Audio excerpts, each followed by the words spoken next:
दादा चल चहा प्यायला.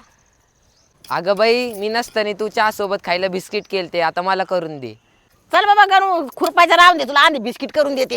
हे पहा मा ना तो बिस्किटासाठी बसलाय, मी त्याला आता झटपट बिस्किट बनवून देते. आता बिस्किटासाठी काय काय घेतलंय, 1 वाटी गिरगायचं तूप घेतलंय, पिठी साखर घेतली आणि 1 वाटीभर मैदा घेतला. आता त्याच्याकरता 1 मोठी वाटी घेऊ.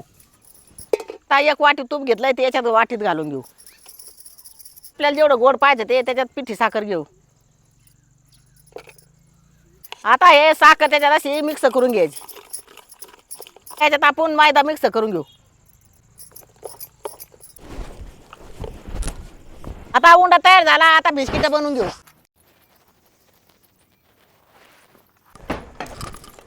आता चूल पेटली, आता कढईवर ठेवून घेऊ. मीठ टाकून घेऊ. प्लेट घेतली त्याला तूप लावून घ्यायचं.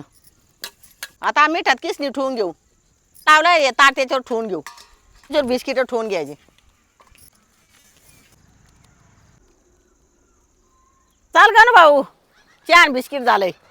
तुम्हाला जर बिस्किट आवडले असले तर घरी करून खा, बाजारापेक्षा भारी लागत आहेत.